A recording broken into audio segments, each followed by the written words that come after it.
Jambar, STMH, program studi doktoral ilmu sosial, pasca sarjana Universitas Tadulako, dengan judul disertasi evaluasi kebijakan pemberian izin usaha pertambangan batuan di Jalan Poros Palu Donggala, Provinsi Sulawesi Tengah.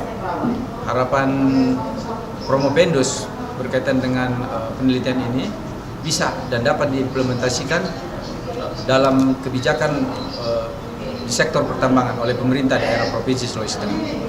Assalamualaikum warahmatullahi wabarakatuh. Selamat pagi, salam sejahtera untuk kita sekalian. Salam, Om Swastiastu, Namo Buddhaya, salam kebajikan, Rahayu. Dengan senantiasa memohon ridho Allah Subhanahu wa Ta'ala, Tuhan yang Maha Esa, pada hari ini Senin 13 Januari 2025, sidang ujian terbuka promosi doktor atas nama Promopendus Jambar NIM B103-18005. Judul disertasi evaluasi kebijakan pemberian izin usaha pertambangan batuan di Jalan Poros Palu Donggala, Provinsi Sulawesi Tengah dimulai. Tim penguji memasuki ruang sidang dan menempati tempat yang telah disediakan.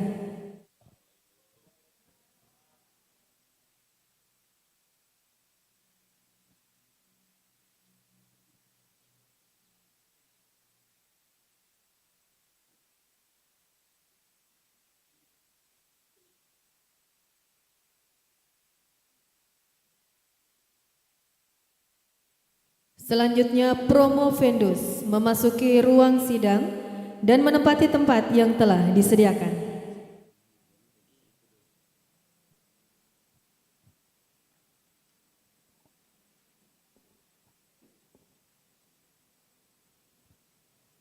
Bapak Ibu hadirin yang kami hormati, sidang ujian terbuka promosi doktor dipimpin oleh Direktur Pasca Sarjana Bapak Profesor Dr. Insinyur Adam Malik, MSc, IPU ASEAN Engineering.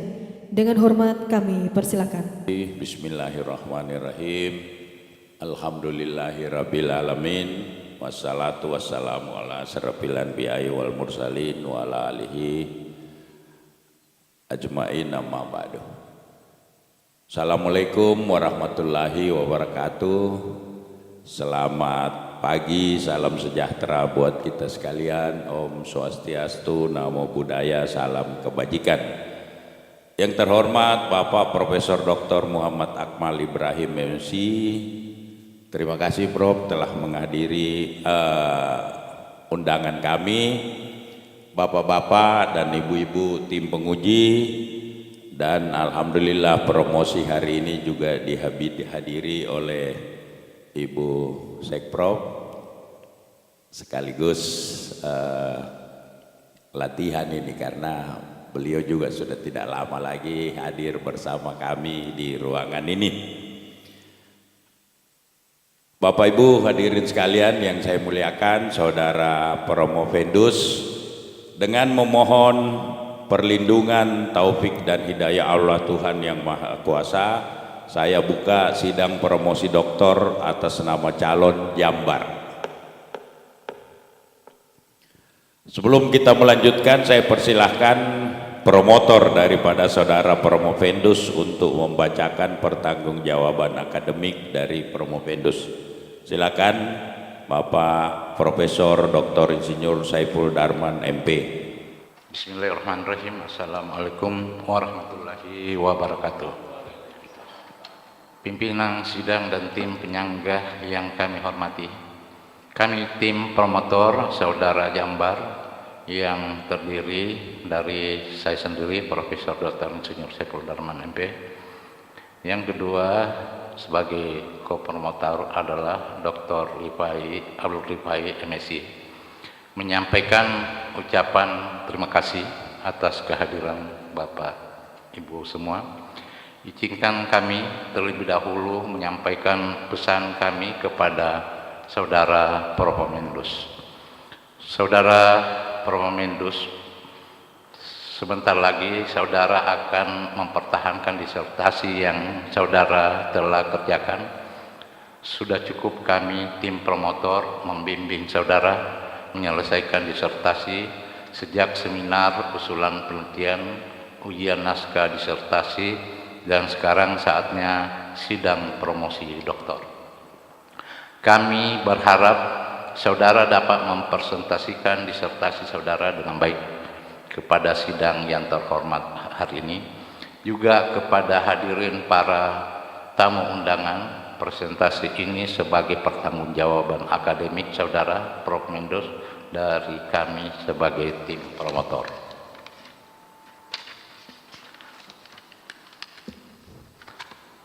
Kami juga berharap saudara dapat mempertahankan disertasi ini dengan baik sebagai karya ilmiah yang dapat saudara banggakan dan pertanggungjawabkan baik secara keilmuan maupun digunakan pada kehidupan di kemudian hari. Pimpinan dan anggota sidang promosi yang saya hormati, Propamendus lahir di Toli-Toli pada tanggal 13 Mei 1974. Orang tua, ayah Juma Pabeta almarhum dan ibu Rabia Abu Bakar, dan istri Esti Ella Oktianti almarhum, dan juga telah dikarunia 3 anak, yaitu Esra 10 tahun almarhum, Faiz 8 tahun almarhum, dan Aska 3 tahun almarhum. Istri Propamendus meninggal dunia karena sakit 5 bulan. Kemudian anak-anak Propamendus meninggal dunia karena gempa likuifasi Petobo ketika gempa bumi 2018. Jenjang pendidikan Propamendus mulai dari SD Negeri 6 Toli-Toli, lulus tahun 1986, SMP Negeri 3 Toli-Toli, lulus tahun 1989, dan SMA Negeri 1 Toli-Toli, Provinsi Sulawesi Tengah, lulus tahun 1992. Kemudian melanjutkan studi strata 1 S1 Fakultas Teknologi Mineral Universitas Pembangunan Nasional Veteran Yogyakarta, lulus tahun 1998. Tahun 2012 melanjutkan studi strata 2 S2 Pasca Sarjana Universitas Padjadjaran Bandung, program studi Magister Teknik Geologi, tidak melanjutkan, tidak selesai, tidak lanjut lagi. Dan pada tahun 2013 terdaftar sebagai mahasiswa Pasca Sarjana Universitas Tadulako, program studi Magister Ilmu Hukum, lulus tahun 2016. Kemudian pada tahun 2018 melanjutkan ke jenjang program studi doktoral ilmu sosial, ilmu administrasi publik pada program pasca sarjana Universitas Tadulako.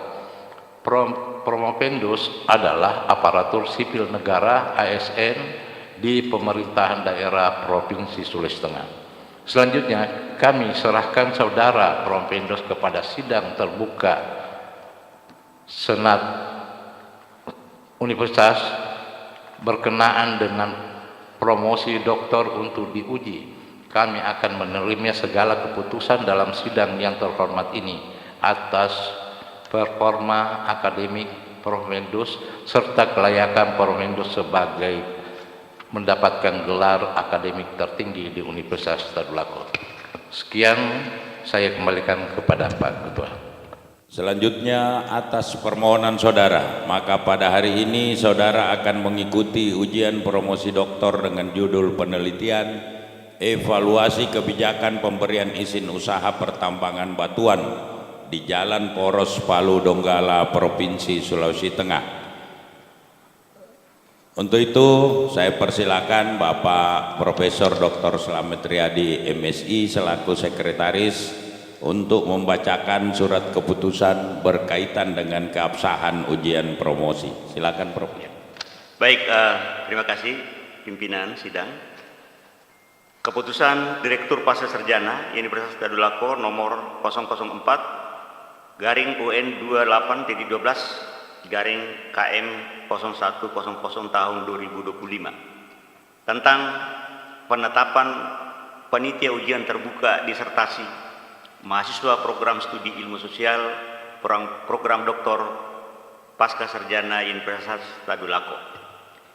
Direktur Pasca Sarjana Universitas Tadulako membaca dan seterusnya, menimbang dan seterusnya, mengingat dan seterusnya, memutuskan menetapkan pertama mahasiswa peserta ujian disertasi di bawah ini nama Jambar stambuk B10318005 program studi ilmu sosial program doktor, judul penelitian evaluasi kebijakan pemberian izin usaha pertambangan batuan Jalan Poros Palu Donggala Provinsi Sulawesi Tengah. Panitia pelaksana Profesor Dr. Insinyur Adam Malik MSc IPU Asian Engineering Ketua, Profesor Dr. Slamet Riyadi MSc Sekretaris, Profesor Dr. Muhammad Akmal Ibrahim MSc Penguji Eksternal, Dr. Intam Kurnia MSc Penguji Internal, Dr. Siti Heria Hasan MSc Penguji, Profesor Dr. Insinyur Saiful Dharma MP Promotor, Dr. Abdul Rifai MSc Co-Promotor, Dr. Nawawi Natsir MSc Penguji, Dr. Rahmawati Halim Esos MSc Penguji, Dr. Sastrio MSc Penguji. Kedua, konsekuensi pembiayaan yang diperlukan atas diterbitkannya keputusan ini dialokasikan melalui sistem perhitungan pembayaran remunerasi sesuai dengan ketentuan perundang-undangan yang berlaku. Ketiga, keputusan ini berlaku terhitung mulai tanggal ditetapkan dengan ketentuan apabila di kemudian hari ternyata terdapat kekeliruan akan diadakan perbaikan sebagaimana mestinya. Ditetapkan di Palu pada tanggal 6 Januari 2025, Direktur Profesor Dr. Insinyur Adam Malik MSc IPU Asian Engineering. Sekian, terima kasih. Terima kasih Bapak Prof. Slamet Riyadi.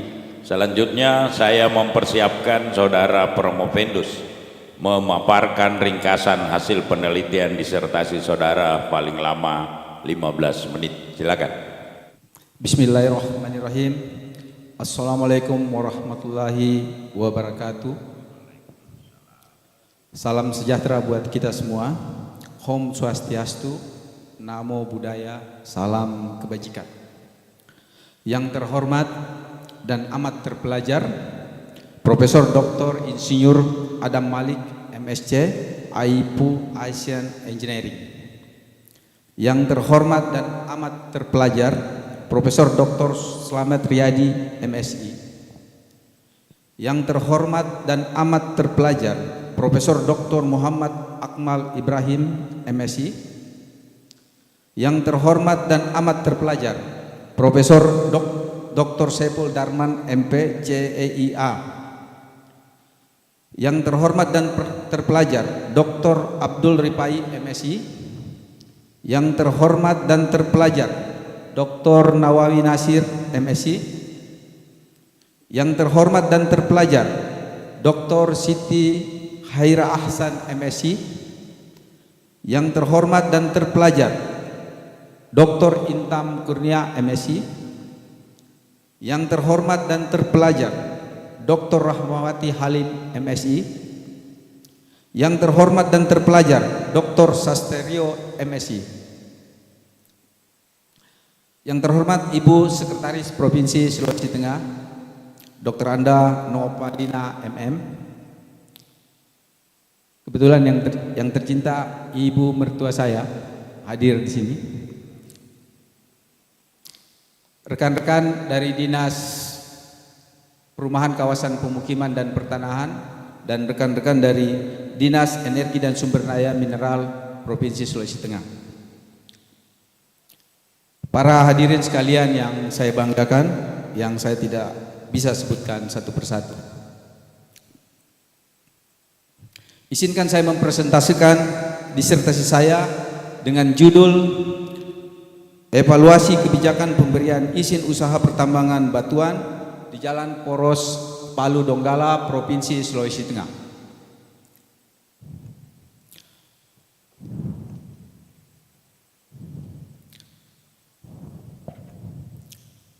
Jalan Poros Palu Donggala merupakan salah satu wilayah Provinsi Sulawesi Tengah yang memiliki potensi bahan galian yang tak kalah besar dari mineral. Hal ini disebabkan hampir di semua wilayah tersebut penyebarannya cukup merata. Bahan galian batuan merupakan bahan galian yang mudah dijumpai dan keberadaannya sangat dibutuhkan masyarakat untuk pembangunan infrastruktur.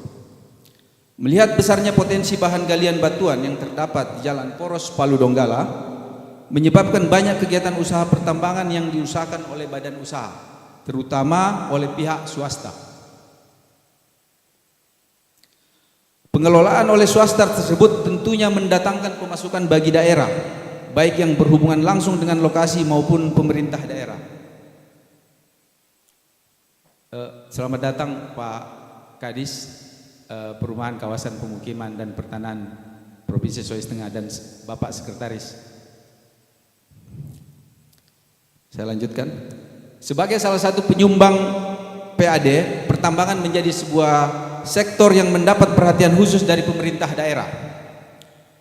Dalam rangka kegiatan penambangan bahan galian ini dapat memberikan dampak positif dalam bidang perekonomian, baik berupa pendapatan daerah sehingga dapat meningkatkan kesejahteraan masyarakat. Khususnya adalah masyarakat sekitar area penambangan dan keseluruhan masyarakat dalam satu kesatuan daerah.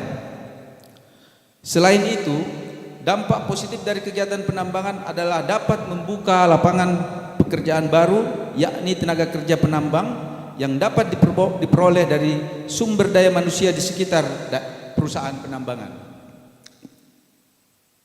Selain itu, dampak positif dari kegiatan penambangan adalah dapat membuka lapangan pekerjaan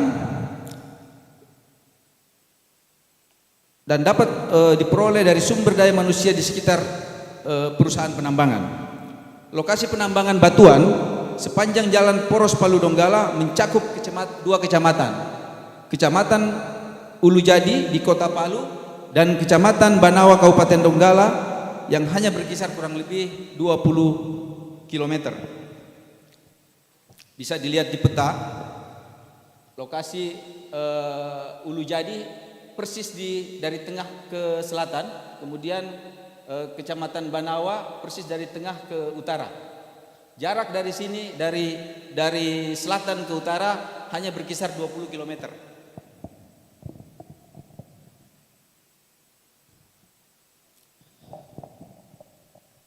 Dari lokasi yang berjarak 20 km tersebut ada 67 izin usaha pertambangan batuan, 29 perusahaan pemegang IUP operasi produksi dan 38 perusahaan pemegang WIUP pencadangan dan eksplorasi, dan kemungkinan besar masih akan terus bertambah.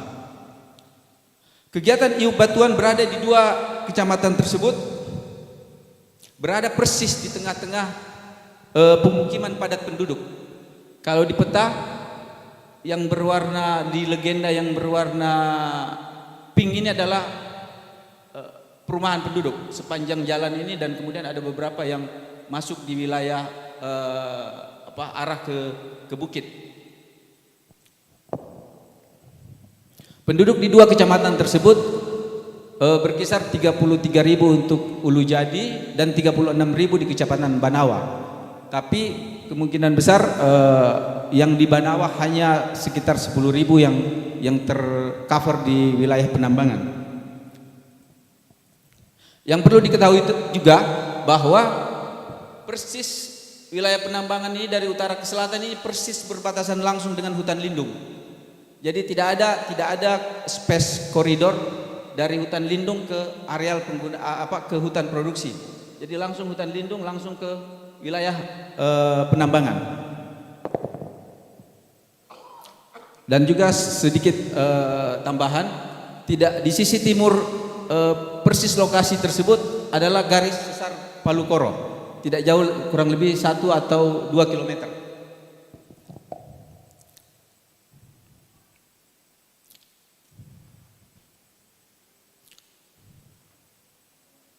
Dari aktivitas kegiatan penambangan sepanjang Palu Donggala banyak ditemukan indikator pelanggaran baik teknis maupun non teknis. Hal tersebut yang melatar belakangi Promopendus melakukan penelitian evaluasi kebijakan pemberian izin usaha pertambangan batuan di Jalan Poros Palu Donggala. Evaluasi kebijakan pada prinsip adalah proses yang dilakukan untuk menilai sebuah kinerja kebijakan yang dihasilkan setelah kebijakan tersebut dibuat dan dihasilkan. Dan 2023. Teori yang digunakan dalam penelitian tersebut, dalam penelitian ini adalah teori menurut Brickman and Davis yang didasarkan psikoanalitis yang dengan hubungan permasalahan yang akan diteliti. Brickman and Davis menjadikan dan menilai atau mengevaluasi kinerja sebuah kebijakan terdiri dari 4 indikator.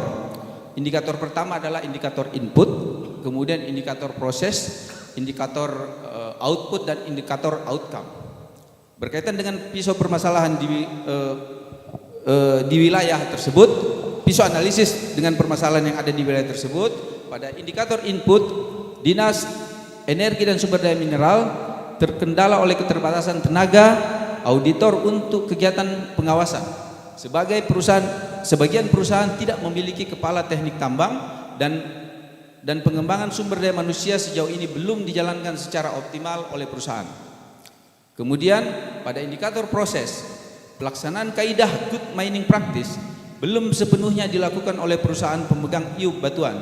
Beberapa perusahaan tidak memiliki fasilitas sarana dan prasarana K3 yang memadai, dan beberapa perusahaan memberikan tanggung jawab terkait sistem manajemen keselamatan pertambangan kepada orang yang tidak kompeten di bidang tersebut.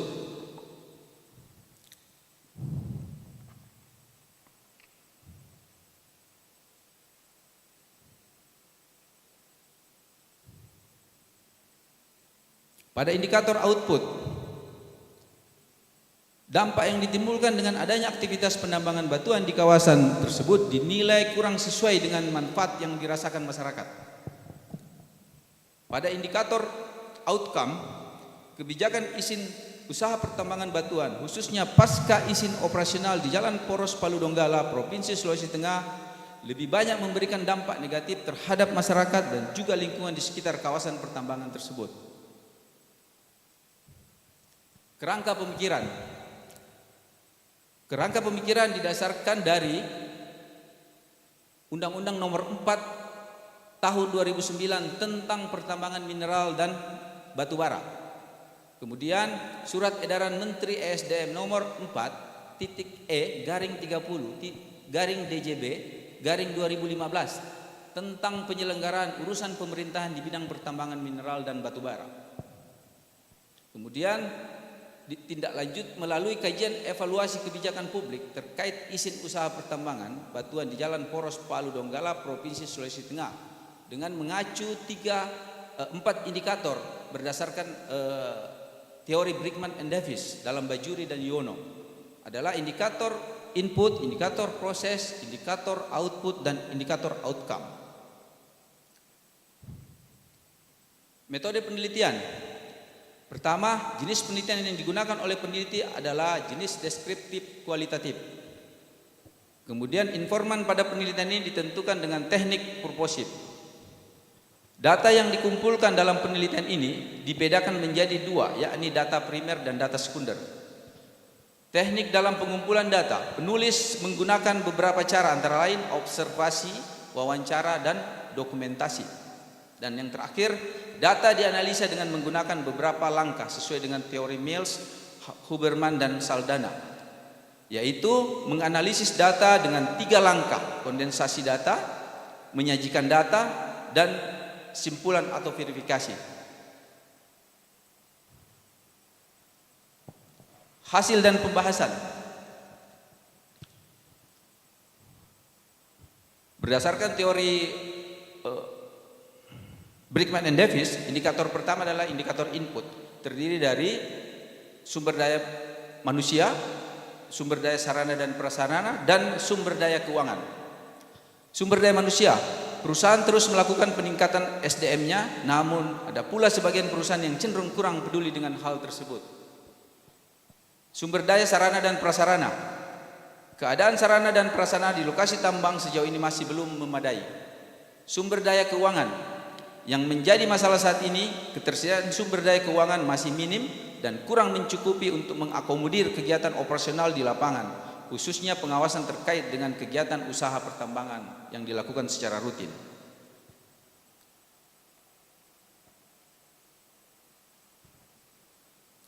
Indikator proses. Kegiatan operasional tambang, banyak ditemukan kegiatan operasional tambang yang belum sesuai dengan kaidah good mining practice.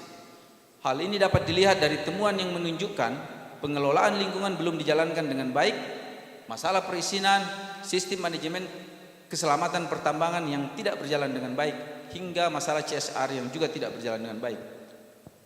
Kemudian pelaksanaan pengawasan. Sejauh ini pemerintah melalui dinas terkait seperti Dinas SDM dan Dinas Lingkungan Hidup Provinsi Sulawesi Tengah belum mampu melakukan pengawasan secara optimal terhadap pelaksanaan kegiatan operasi tambang di kawasan tersebut.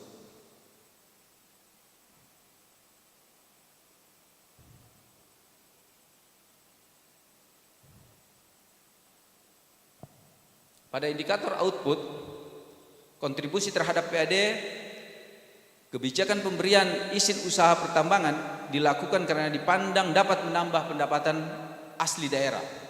Saat ini pembayaran pajak dari pengusaha tidak setiap hari dan tidak setiap saat, dan kadang ada yang dikumpulkan selama beberapa hari kemudian dan dibayarkan secara non tunai kepada pemerintah Kota Palu. Kontribusi terhadap sosial ekonomi masyarakat. Pihak perusahaan menyalurkan dana santunan kepada keluarga yang berdampak langsung atas kegiatan tambang mereka. Namun dalam beberapa tahun terakhir tidak pernah lagi dilakukan. Sementara kegiatan-kegiatan pemberdayaan seperti kegiatan pelatihan dan kemandirian warga masyarakat miskin tidak pernah dilakukan. Sementara itu pemberian kesempatan kerja kepada warga sekitar tambang untuk perusahaan yang dilakukan oleh perusahaan dianggap belum maksimal. Kemudian aspek lingkungan. Keberadaan operasional tambang pada kawasan Jalan Poros Palu Donggala menyebabkan kerusakan lingkungan di kawasan tersebut. Pada indikator outcome, secara ekonomi, adanya kebijakan pemberian iup batuan di kawasan Jalan Poros Palu Donggala belum memberikan dampak yang signifikan terhadap peningkatan taraf perekonomian masyarakat setempat, terkhusus terkait penyerapan tenaga kerja guna menekan angka pengangguran di kawasan tersebut. Kurangnya berdampak, keberadaan operasional tambang kurang berdampak di kawasan tersebut secara ekonomi dikarenakan CSR yang selama ini dikeluarkan oleh perusahaan tambang sering tidak tepat sasaran. Keberadaan kebijakan ini juga berdampak serius pada kerusakan lingkungan di kawasan Jalan Poros Palu Donggala, antara lain perubahan vegetasi, perubahan topografi, perubahan kualitas udara, lahan rawan longsor, potensi terjadinya banjir, dan jalan menjadi rusak, kualitas air menurun, dan keanekaragaman pada ekosistem pantai juga menurun. Kehadiran perusahaan pertambangan dengan melakukan introduksi tenaga kerja dari luar akan meningkatkan potensi konflik.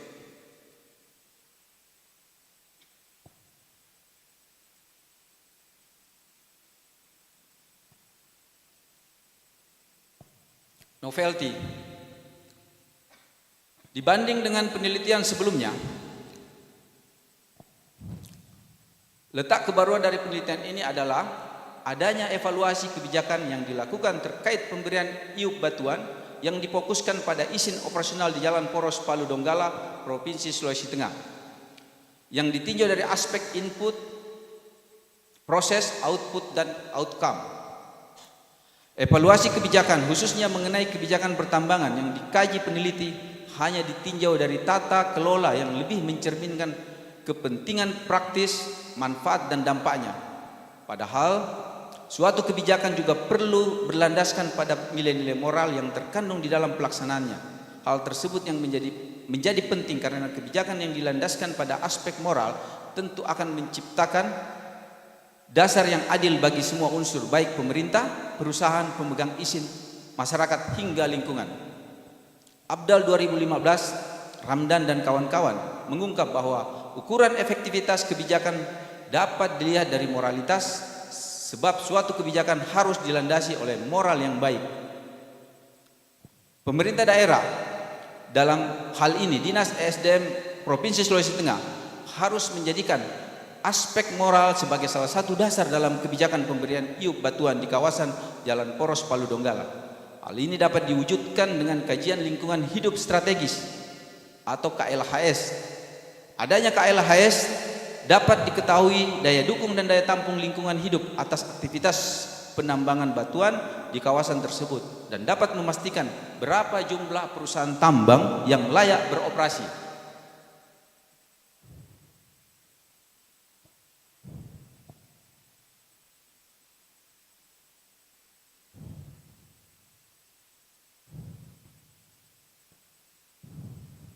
Berkaitan dengan kajian lingkungan hidup strategis, untuk mengetahui daya dukung, daya tampung lingkungan hidup atau DDDTLH atas penambangan batuan di wilayah tersebut, dari upaya ini pemerintah dapat memastikan berapa jumlah perusahaan yang dapat beroperasi di wilayah tersebut agar sesuai dengan prinsip pembangunan berkelanjutan berbasis lingkungan. Perlu diingat juga bahwa IUP batuan atau dulu disebut galian C, dalam aturan lingkungan, jika luas lahan IUP di bawah 200 hektar tidak diwajibkan melakukan analisa mengenai dampak lingkungan atau AMDAL. Cukup melakukan upaya kelola lingkungan atau UKL dan upaya pemantauan lingkungan atau UPL.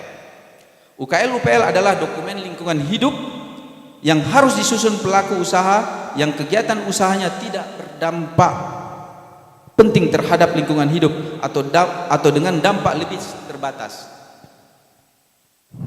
Sedang AMDAL digunakan untuk kegiatan yang memiliki dampak besar dan mencakup dokumen kerangka acuan analisa lingkungan hidup atau KANDAL, dokumen analisa dampak lingkungan hidup atau ANDAL, dokumen rencana pengelolaan lingkungan hidup RKL, dan dokumen rencana pemantauan lingkungan hidup atau RPL.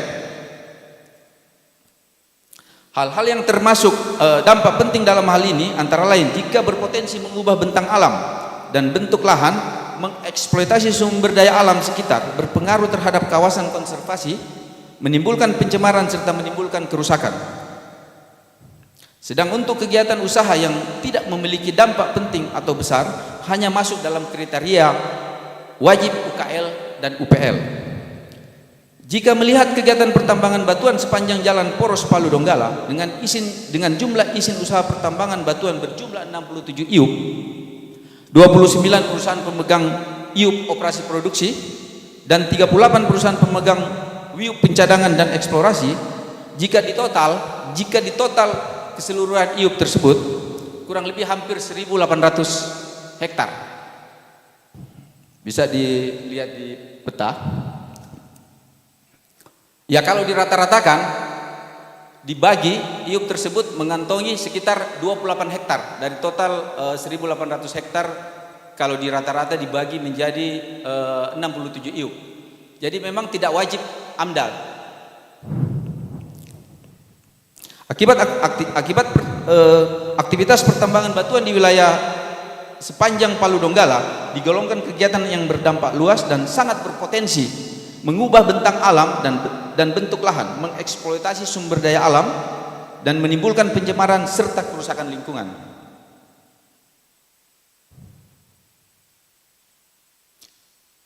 Setiap perusahaan yang beroperasi di sepanjang Poros Palu Donggala hanya mengantongi izin lingkungan UKL UPL dan tidak berkewajiban mengatasi dampak lingkungan dengan skala yang berdampak besar. Karena setiap perusahaan hanya menguasai lahan di bawah 200 hektar, berkisar antara 15 sampai 100 hektar. Jika dirata-ratakan seperti tadi 26 hektar.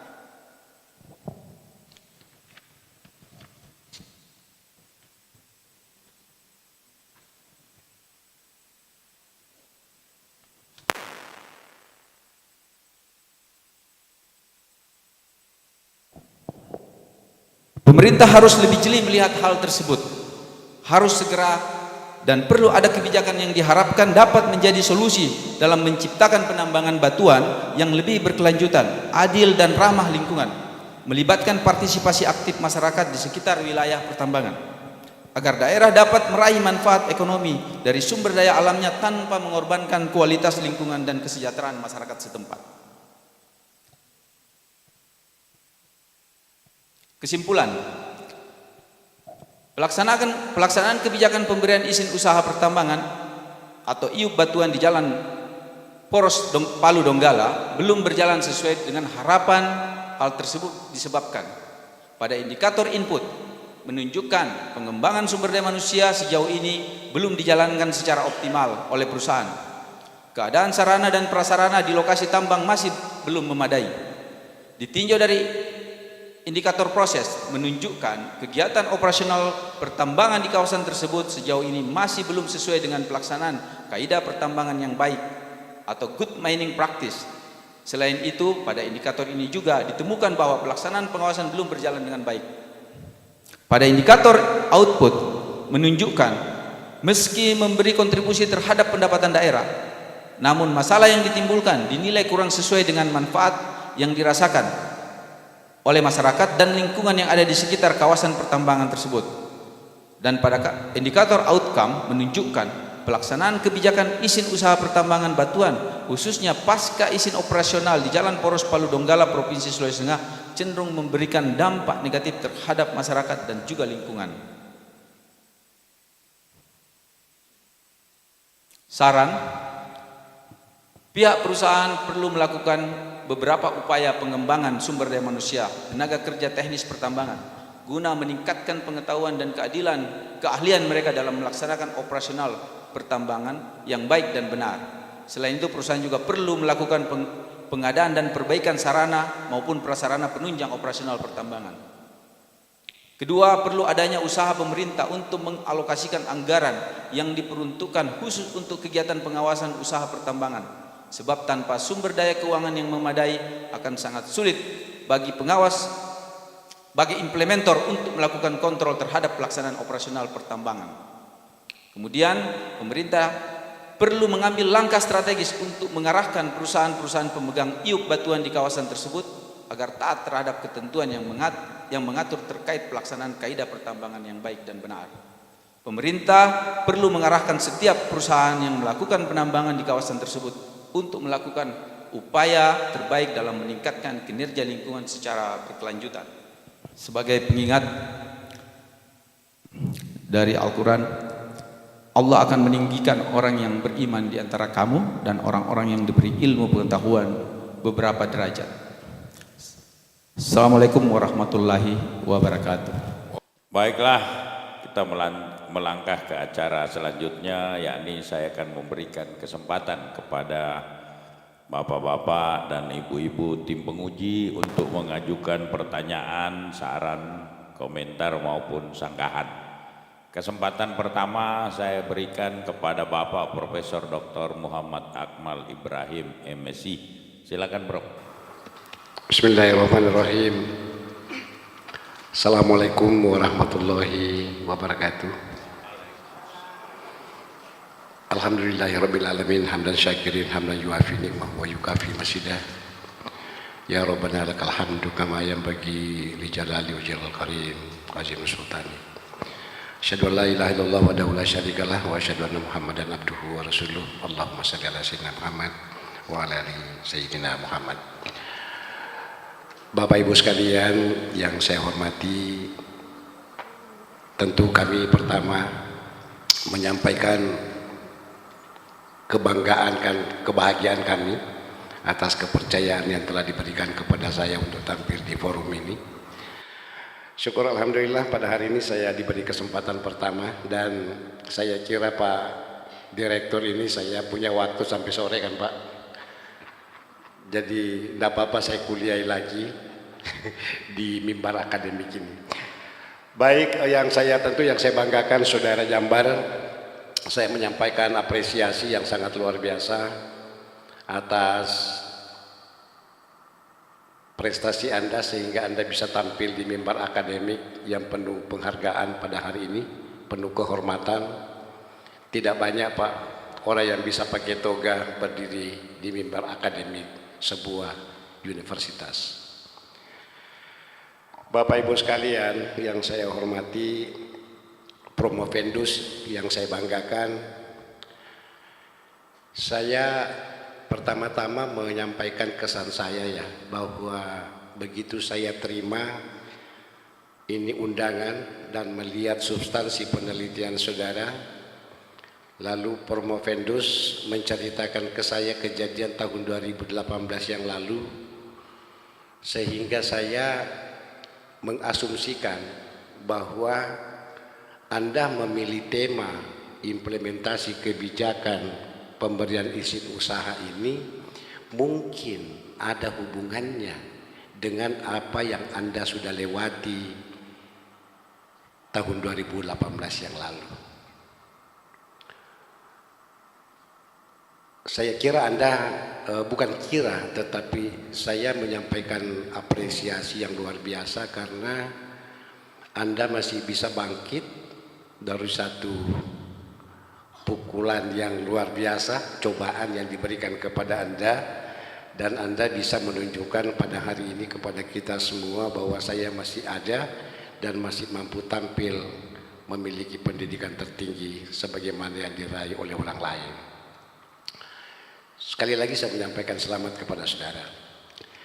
Nah, kemudian saya masuk ke substansi.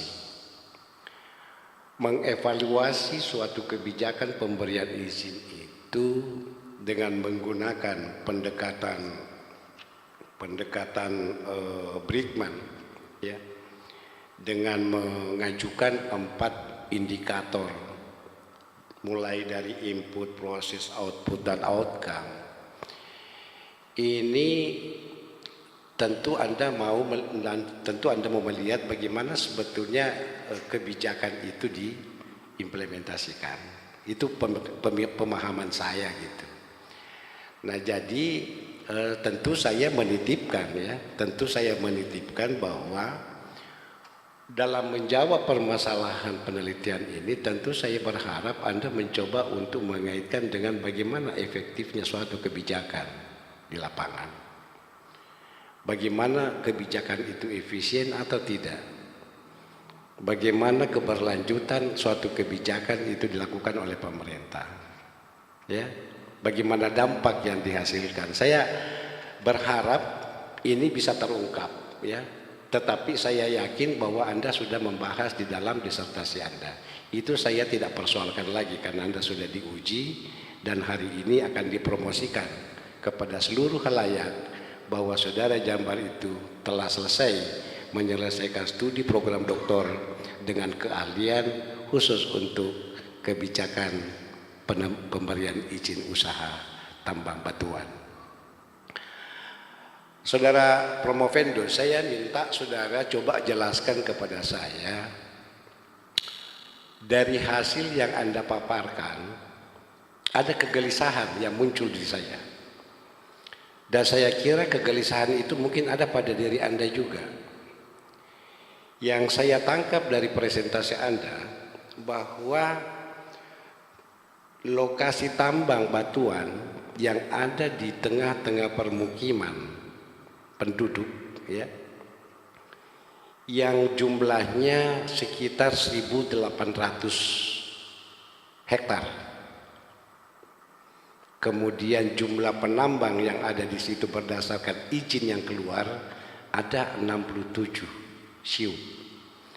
Sehingga 67 itu 100.800 dibagi 67, maka seorang pemegang IUP itu mampu atau berhak untuk mengelola sekitar 20.000 hektar. Kalau ini terjadi, maka memang tidak perlu ada lagi yang namanya AMDAL untuk setiap IUP yang dikeluarkan. Nah, sekarang yang saya minta Anda jelaskan kepada kami, kira-kira seperti ada dampak yang dihasilkan sekiranya dalam mengelola lokasi tambang batuan ini tidak memiliki AMDAL. Karena saya lihat di geospasial yang Anda tampilkan untuk 2 kecamatan itu ada hutan lindung, Pak. Hutan lindung itu tidak ada batasnya hutan lindung dengan daerah tambang. Mestinya juga kalau kita mau lihat jujur bahwa mestinya hutan lindung kemudian diantarai lagi dengan hutan produksi baru bisa melakukan kegiatan tambang. Ini luar biasa ini, Pak. Saya terus terang saya prihatin dengan pengelolaan tambang yang sesuai dengan geospasial yang Anda sampaikan kepada saya. Pertanyaannya adalah kira-kira seperti apa dampak yang bisa dihasilkan kalau tidak ada regulasi ya yang mengatur tentang itu.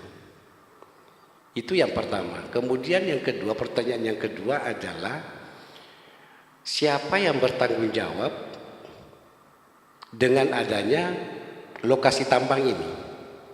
Ini dari konteks sustainabilitas kebijakan, ya. Siapa yang bertanggung jawab? Ini aja 2 dulu, Pak, yang saya minta dijawab dulu. Silakan. Terima kasih, Pak Prof. Saya mencoba menjawab. Saya sedikit terganggu, Prof. Agak sedih.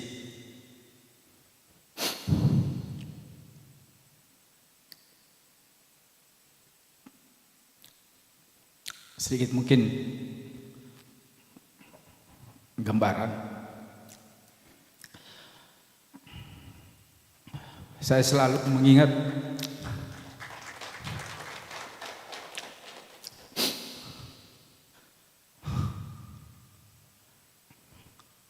kebetulan basic S1 saya geologi. Saya sempat diajar Prof. Katili. Jadi dalam satu buku beliau berkaitan dengan geologi dasar, dia terkhusus membahas tentang soal Kota Palu, Sulawesi Tengah, karena kebetulan ada satu aktivitas tektonik besar yang kemudian memotong kota-kota yang dianggap cukup besar. Jadi hasil rekomendasi beliau menyarankan bahwa jangan pernah membangun kota besar di Kota Palu. Kalaupun Palu ini tetap kota, jangan sampai terlalu besar. Karena kenapa? Persis di tengah Teluk Palu ini, saya kalau ngitung pakai geospasial ini cuma sekitar 2 kilo. 2 kilo itu agak, tapi sini agak serong ke kanan. Terus kemudian di sini melurus memotong persis Pulau Sulawesi Tengah. Dan itu menghasilkan Borapulu, menghasilkan Marana, kemudian menghasilkan tambang Poboya, kemudian tambang di Balaesang sampai kemudian perbatasan Toli-Toli. Itu berkah, tapi dampak berkaitan dengan kegiatan tektonik itu bisa berdampak langsung ke masyarakat. Kemudian berkaitan dengan Petobo, itu penyesalan terbesar saya. Saya membangun rumah persis di tempat di mana gerakan tanah itu bisa terjadi. Kemudian setiap saya, kebetulan ibu saya lahir di Donggala. Ibu saya itu orang Donggala, jadi saya waktu kecil suka lewat di sini, Pak Prof, ya. Setelah saya belajar geologi, hutan lindung itu kodifikasi sebenarnya. Ada 2 hal kodifikasi. Pertama, memang hampir semua wilayah Sulawesi Indonesia itu sudah dipetakan oleh Belanda, Pak Prof, ya. Kemudian hutan lindung ini pertama kodifikasi, tapi secara teknis juga didukung oleh kemiringan lereng. Kebetulan aktivitas tambang ini langsung berbatasan langsung dengan hutan lindung. Saya melihat kita jarang memberikan izin ini, jarang menganalisis, gitu loh. Jadi ketika izin ini diberikan, blok-blok ini tidak pernah pemerintah daerah itu tidak pernah memahami pemberian ini apakah akan berdampak apa tidak. Oke, regulasinya betul bahwa mengizinkan pemberian izin berdasarkan penetapan wilayah pertambangan. Jadi di peta terakhir itu, Pak Prof, ini warna kuning ini nih wilayah pertambangan namanya. Jadi semua orang yang bermohon untuk tambang itu boleh di semua wilayah ini yang warna kuning. Di sini nggak boleh. Ternyata hutan lindung ini masih bisa juga, tapi untuk wilayah pertambangan. Tapi aktivitas pertambangan nanti akan ada aturan yang lebih detail berkaitan dengan hal tersebut. Jadi setelah saya menganalisis secara geospasial, total luasan kalau kita total itu ada 1.800 hektar kalau iup tersebut digabungkan. Dan temuan Promopendus di lokasi tersebut beberapa kali saya turun, dan memang berdasarkan data di geospasial ini tidak ada space. Jadi pemberian izin ini tidak ada space. Seharusnya iup itu ada koridor, ada batas. Tadi saya sedikit mencoba mengungkap berkaitan dengan UKL, UPL dan AMDAL. Dulu iup batuan ini disebut galian C. Jadi rezim Undang-Undang 11 menyebutkan ini galian C atau proses perizinannya cuma menggunakan SIPD, surat izin pertambangan daerah, karena digolongkan itu kecil. Jadi berdasarkan aturan lingkungan, lahan yang dimohon di bawah 200 hektar itu cuma berkewajiban membuat UKL dan UPL. UKL dan UPL ini kan sebenarnya rekomendasi perizinan lingkungan yang dianggap tidak berdampak luas. Kekhawatiran saya adalah setiap tambang ini akan cuma menyebutkan bahwa dirinya cuma memberikan cuma berkewajiban melakukan UKL UPL. Padahal tadi ketika kita menyebut luasan di atas 200 hektar itu akan berdampak luas. Bayangkan aja, tidak mungkin, memang masih ada space sedikit ini, tapi ini sebenarnya space yang sudah ditambang. Kita bayangkan kalau 67 iup ini semua beroperasi, berarti saya menganalogikan, anggaplah ini seperti iup besar. Kalau kita lihat di Morowali, pemberian iup itu sampai 3.000 hektar. Jadi bisa 2 kalinya dari lahan ini. Satu pemilik iup. Tapi mereka bertanggung jawab karena memang diatur dalam aturan iup logam di atas 200 hektar juga harus melakukan studi AMDAL. Studi AMDAL dengan banyak kriteria. Tapi kalau UKL UPL, jadi sebenarnya dari awal penelitian ini kalau kita lihat dari aspek lingkungan, bisa dipastikan bahwa tidak akan ada perusahaan yang bisa melaksanakan kegiatan lingkungan itu dengan baik, karena mereka cuma mengantongi UKL UPL. Ya, siapa yang harus bertanggung jawab di sini? Ya, pemberi izin, gitulah. Makanya saya coba berkaitan dengan penelitian Promopendus ini, berharap ada kebijakan baru yang bisa kita keluarkan berkaitan dengan izin-izin, atau ada analisa baru berkaitan dengan lahan tersebut. Saya kira cukup. Terima kasih Prof. Muhammad Akmal Ibrahim. Selanjutnya saya persilakan kepada Ibu Dr. Intam Kurnia MSc. Mungkin satu-satu pertanyaan saja, silakan Bu Intam. Terima kasih pimpinan sidang. Tapi bolehkah saya lebih dari satu pertanyaan? Baik. Ya, karena ada beberapa hal yang belum tuntas saya kira. Pimpinan sidang dan tim penguji yang saya hormati, serta Promopendus, juga hadirin yang sempat hadir pada promosi Promopendus pada hari ini.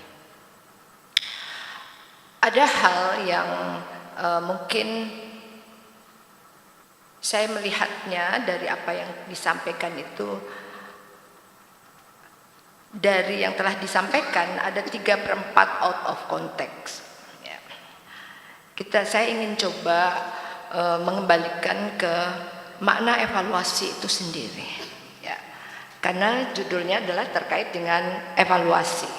Maka ketika berbicara evaluasi, evaluasi itu kan berfungsi untuk menilai aspek instrumen, ya, aspek instrumen atau bagaimana cara pelaksanaan sebuah kebijakan yang telah ditetapkan oleh pemerintah. Ya. Promovendus menggunakan 4 aspek indikator input, proses, output, dan outcome dalam atau sebagai pisau analisis. Saya melihatnya masih ada yang perlu diulik, karena 4 aspek itu, 4 indikator itu sebenarnya adalah aktivitas yang digunakan, alat yang digunakan dalam, ya, ketika sebuah evaluasi itu akan dilakukan. Jadi dia sebelum proses evaluasi berjalan. Jadi perlu menghimpun itu. Maka ketika kita kembali kepada apa itu fungsi evaluasi, yang pertama adalah memberikan informasi yang valid. Nah, apa informasi yang validnya? Nah, itu saya tadi sebenarnya ingin mendengar, harusnya informasi validnya seperti apa. Maka pada seminar hasil yang lalu saya katakan harusnya muncul kondisi existing terkait dengan kebijakan pertambangan di Sulawesi Tengah atau kemudian yang di Palu dan Donggala itu. Harusnya ada kondisi existingnya seperti apa. Kemudian apa yang telah dilakukan, kebijakan-kebijakan apa yang kemudian digunakan. Ya. Berikut adalah memberikan kritik terhadap nilai-nilai yang mendasari. Jadi ada perbedaan perspektif, ya, ketika memanfaatkan menggunakan indikator dari Bridgman itu. Ya, dari di hasil itu ada perbedaan sedikit dengan Ibu. Indikator input itu adalah lebih kepada bagaimana kalau dalam analisis SWOT itu semacam kekuatan yang dipunyai Sulawesi Tengah atau dalam hal ini adalah di pertambangan, area pertambangan yang di Palu Donggala itu. Nah, kemudian indikator proses. Nah, di sini adalah terkait dengan good mining practice-nya. Apakah telah dilaksanakan atau tidak? Ya, kalau dari Promovendus, good mining practice itu masuk ke dalam input. Ya, seharusnya dia adalah di indikator prosesnya, karena bagaimana pelaksanaan dari kebijakan itu. Kemudian indikator output lebih pada peningkatan PAD, ya, di sana. Apakah memang outputnya dari kegiatan-kegiatan pertambangan yang ada di sana itu meningkatkan pendapatan asli daerah, dan kemudian di outcome-nya lebih kepada apakah masyarakat itu bisa sejahtera, kemudian lingkungan lebih sehat dan lain sebagainya. Nah, ini yang berbeda dalam perspektif melihat 4 indikator yang ditawarkan. Maka pertanyaan saya sebenarnya Promovendus itu memanfaatkan regulasi Undang-Undang Minerba yang 2009, ya, 2009, 4 2009 atau 3 2020. Ya. Karena kalau 2020 aspek-aspek seperti pencemaran terkait dengan lingkungan, bahkan bagaimana pertambangan rakyat itu sudah mulai masuk di dalam undang-undang itu. Nah, ini saya belum lihat. Silakan, Pak. Tes. Terima kasih Ibu Dr. Intam Kurnia, MSI. Di pembahasan berkaitan dengan input, proses, output, GMP itu masuk di proses. Ibu. Saya membahas secara ini, mungkin bisa ini lagi baca. Ya, jadi Promovendus meneliti wilayah tersebut itu 2021 2021 sebenarnya kan. Memang mengacu Undang-Undang 4 2009. Kemudian Undang-Undang 3 revisi Undang-Undang 4 itu Desember keluar 2020. Kebetulan memang itu ada space waktu ketika undang-undang itu ditetapkan 2020 Desember. Kemudian itu sama sekali tidak ada kegiatan ke daerah berkaitan dengan urusan pertambangan. Kemudian April 2021 keluar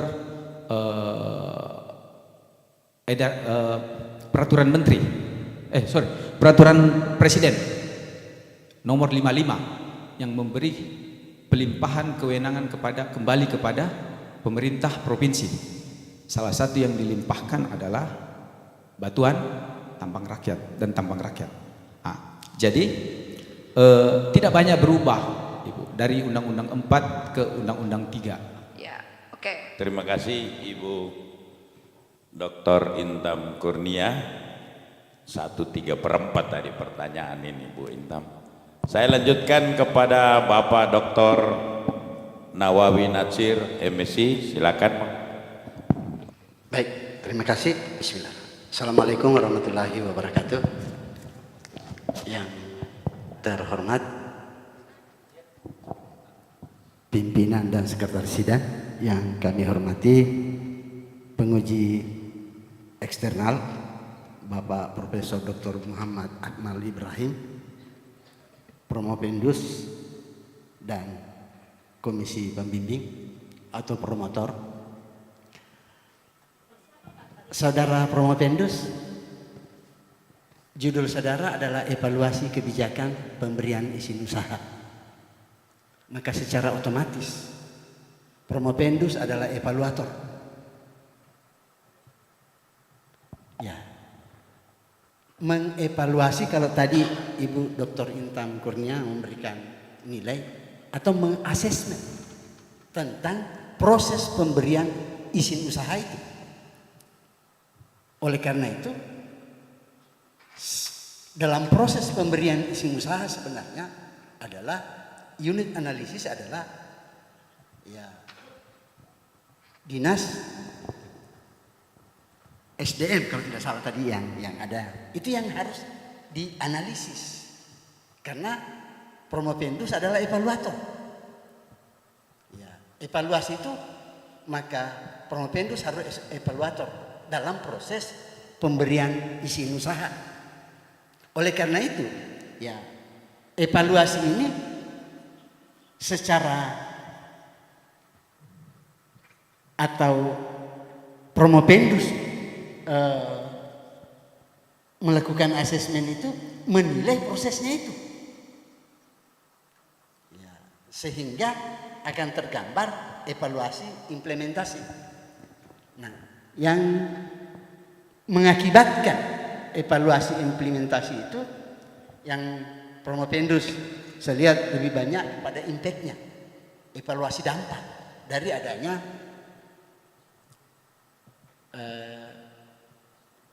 izin usaha pertambangan, impact-nya yang nah, dua hal yang saya kira berbeda, yang perlu ada pemisahan, yang perlu ada kejelasan. Apakah lebih kepada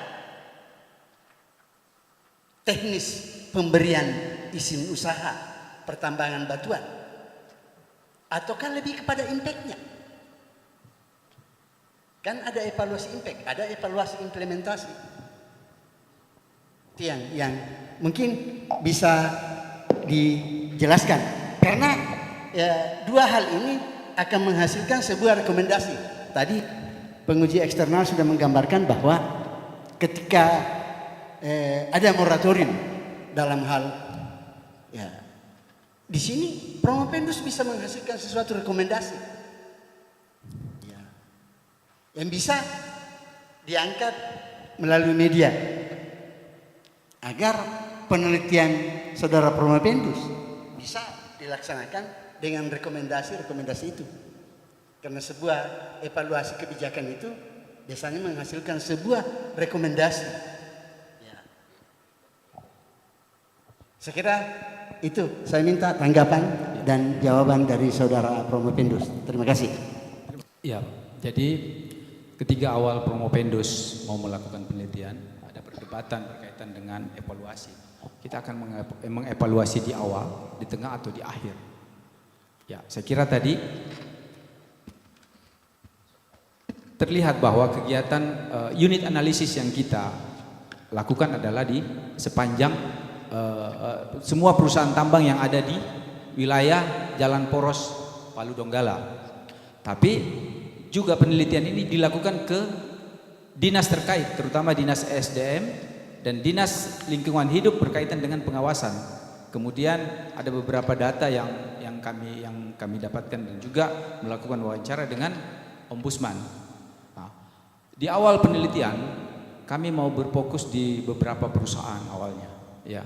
Tapi ternyata perusahaan ini hampir semua sama. Jadi kami mewakili di 2 perusahaan yang cukup kompeten dari kegiatan pertambangan.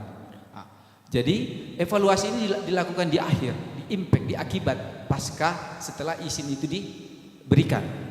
Nah, setelah penelitian ini tidak akan banyak merubah berkaitan dengan kegiatan tersebut karena tadi itu bahwa tanggung jawab lingkungan mereka itu cuma ukurannya UKL UPL gitu loh. Padahal kenapa UKL UPL itu diterbitkan? Karena luasan di bawah 200 hektar itu dianggap tidak mengganggu. Tapi kalau kita jumlah perusahaan tadi itu seperti satu iup besar yang kemudian di dalamnya ada 57 subkon. Gitu. Jadi satu iup yang kemudian yang harusnya itu kewajiban lingkungannya harusnya bukan skala UKL UPL. Nah, jadi evaluasi ini ada di akhir, Pak Dokter. Ya. Kemudian berkaitan dengan rekomendasi. Gitu. Karena juga kami meneliti mengambil data di Dinas ESDM dan Dinas Lingkungan Hidup berkaitan dengan proses perizinan ketika izin itu akan diberikan. Saya kira seperti itu, Pak. Baik, terima kasih Pak Nawawi, Pak Dr. Nawawi Nasir yang memanfaatkan waktu secara efektif dan efisien. Jadi sama juga untuk tema ini harus kita manfaatkan waktu. Terima kasih. Saya persilakan kepada Ibu Dr. Rahmawati Halim, Esos MSI. Silakan singkat dan padat. Terima kasih atas kesempatan yang diberikan kepada saya. Assalamualaikum warahmatullahi wabarakatuh. Yang saya hormati para tim penguji yang hadir pada hari ini Bapak Profesor Dr. Muhammad Akmal Ibrahim, Pak, ya, dan para tim penguji yang lainnya. Kemudian yang berbahagia pada pagi menjelang siang hari ini Promopendus Jambar. Lalu kemudian ini yang saya hormati juga Ibu Sekprop ya, dan ini Kepala Dinas SDM ya, dan para tamu yang tidak sempat disebut satu persatu ya. Baik, karena tadi oleh pimpinan sidang menyampaikan kepada saya bahwa pertanyaannya singkat, padat dan jelas. Jadi oleh karena itu saya ikuti Saudara Promopendus menyimak penjelasan Promopendus di dalam disertasinya bahwa kebijakan yang diimplementasikan itu harus memiliki dampak yang dirasakan masyarakat, dan kebijakan juga itu harus memiliki pula kekuatan yang dapat mengatur perusahaan agar pengelolaan pertambangan batuan ini bisa mendatangkan keuntungan ya bagi masyarakat, khususnya masyarakat yang ada di lokasi tambang, dan juga bisa menjadi pemasukan bagi pemerintah daerah ya, terutama dalam hal PAD ya untuk Kota Palu dengan Kabupaten Donggala. Tetapi saya lihat hasil temuan Promopendus justru sebaliknya. Jadi malah cenderung memberikan dampak negatif terhadap kehidupan masyarakat dengan lingkungan. Jadi kalau kita melihat dampak negatifnya ini sungguh luar biasa.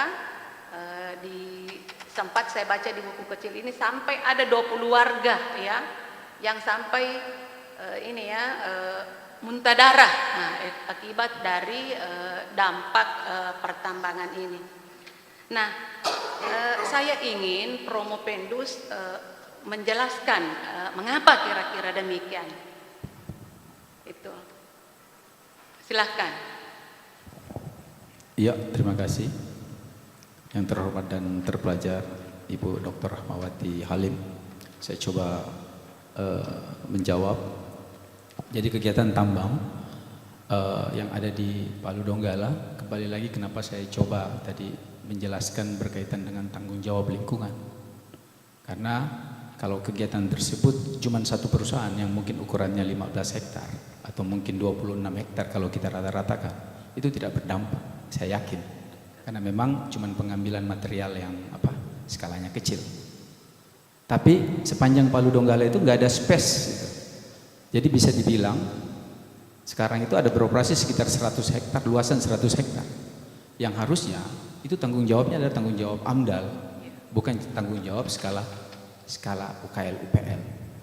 Setiap perusahaan kalau ditanya, ya mereka sudah bilang, mereka sudah menjalankan sesuai aturan.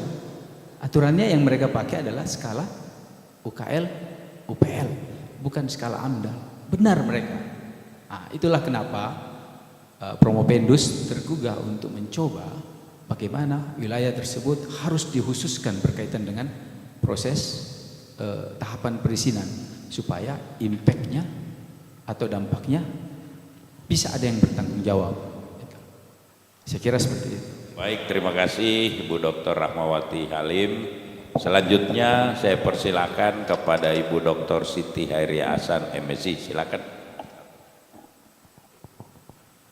Bismillahirrahmanirrahim. Terima kasih pimpinan sidang atas kesempatan yang diberikan kepada kami. Yang kami hormati Bapak Ibu tim penguji, wabil khusus Bapak Profesor Dr. Muhammad Akmal Ibrahim MSI. Selamat datang di Kota Palu, Prof, sebagai penguji eksternal. Dan Bapak Ibu yang menyediakan waktunya untuk hadir pada sidang ujian terbuka promosi doktor. Terima kasih Ibu Dr. Anda Novalina MM selaku Sekretaris Provinsi di sela kesibukannya Ibu menghadiri kegiatan ujian promosi ini. Dan yang berbahagia hari ini Bapak Jambar ya, alhamdulillah Pak sudah sampai pada promosi doktor ini. Secara umum yang terkait dengan evaluasi kebijakan pemberian izin usaha pertambangan batuan itu tentu saja melibatkan beberapa aspek yang perlu dianalisa. Aspek-aspek penting tersebut, yang pertama kesesuaian dengan regulasi dan peraturan, kemudian dampak lingkungan, yang ketiga aspek sosial, yang keempat keberlanjutan sumber daya alam, yang kelima transparansi dan akuntabilitas, serta yang keenam pengawasan dan penegakan hukum. Untuk pertambangan batuan di Jalan Poros Palu Donggala ini, bisakah Promopendus menguraikan secara singkat yang terkait keenam aspek-aspek yang muncul yang terkait dengan pemberian izin usaha pertambangan. Disilahkan Pak. Ibu Dr. Siti Hairiah Hasan, MSI. Saya coba menjelaskan 6 hal berkaitan dengan komponen-komponen yang dipertimbangkan ketika evaluasi kebijakan itu diterapkan. Pertama, kesesuaian regulasi dengan regulasi dan peraturan.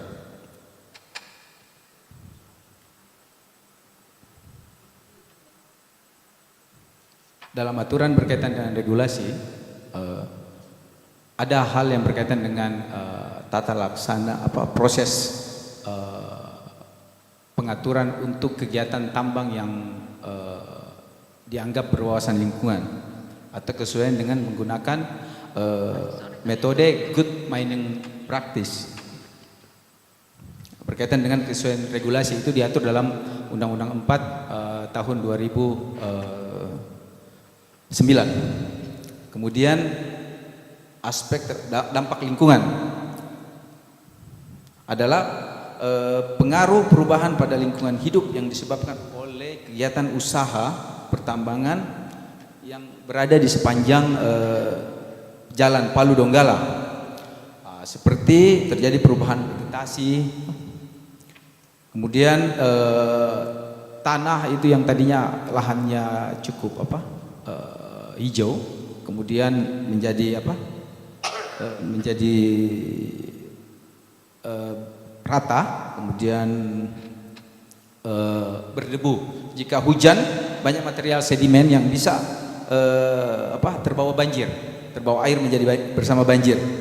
Dan juga terjadi perubahan topografi yang juga sewaktu-waktu bisa menyebabkan longsor dan dapat membahayakan pekerja maupun masyarakat di sekitar wilayah pertambangan.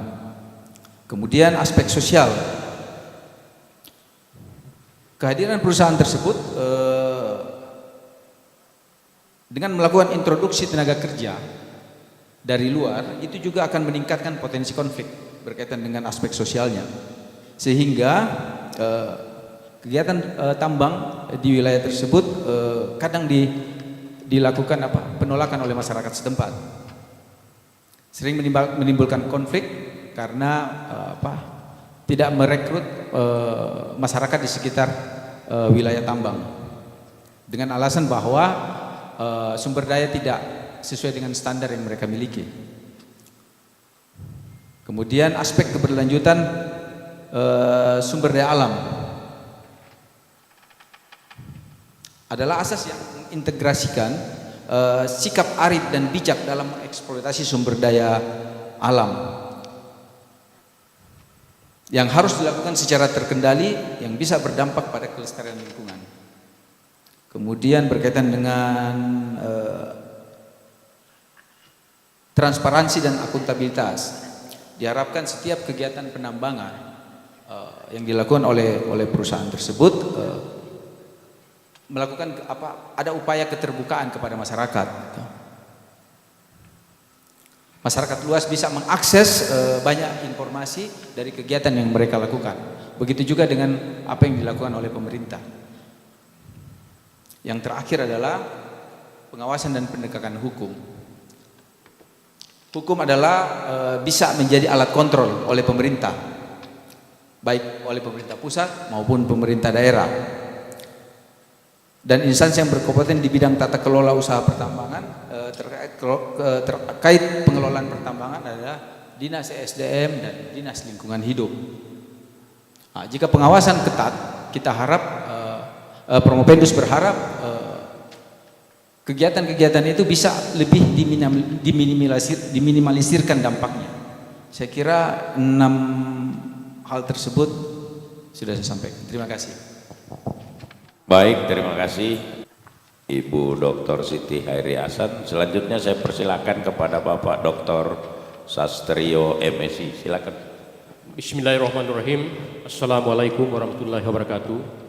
Yang kami hormati dan kami muliakan dan banggakan adalah Ketua Tim Promosi Doktor pada hari ini, Bapak Sekretaris Prof. Slamet Riyadi, kemudian Bapak Penguji Eksternal yang saya hormati dan saya banggakan, selamat datang. Semoga Pak Prof selalu diundang lagi kemari untuk datang di universitas kita dalam mengikuti program pengujian promosi doktor. Mari Prof. Baik, saya kira sudah banyak pertanyaan-pertanyaan secara substansi yang kita sudah dengarkan tadi, dan alhamdulillah Promopindaes itu adalah menjawab dengan baik juga, sesuai dengan kajian dan analisis hasil penelitian beliau. Ya. Saya hanya saran saja, ditambah satu sedikit, ada ungkapan-ungkapan dalam disertasi itu. Yang pertama, tadi kan kita sudah banyak juga mengkaji tentang psikoanalisis ya, yang saudara tulis dalam menurut Beckman dengan Davis. Kemudian saya mengambil kesimpulan bahwa para intinya itu, saran saja ini adalah pengawasan dan ketegasan dan komitmen. Kalau persoalan tambang ini kita mau lakukan dengan baik, dampaknya terhadap masyarakat, dampaknya terhadap pemerintah, dan penampungan tenaga kerja. Jadi tidak mudah mau dimurtiurum itu barang. Yang jelas harus ada izin, dan izin operasional setelah dilakukan itu harus ada ketegasan dengan pengawasan. Kemudian kedua, sebagai pertanyaan sedikit, apakah penelitian ini atau riset ini sudah pernah dilakukan oleh orang lain atau belum? Kalau belum, siapa-siapa perbandingan penelitian yang saudara bandingkan dengan penelitian ini, sehingga kajian ini bisa memberikan penguatan terhadap kajian Anda pada hari ini. Saya kira silakan, itu saya. Terima kasih. Assalamualaikum warahmatullahi wabarakatuh. Terima kasih sarannya Pak Doktor.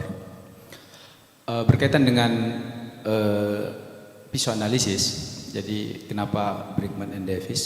Ya, karena memang 4 indikator ini cukup mewakili untuk kegiatan pengawasan.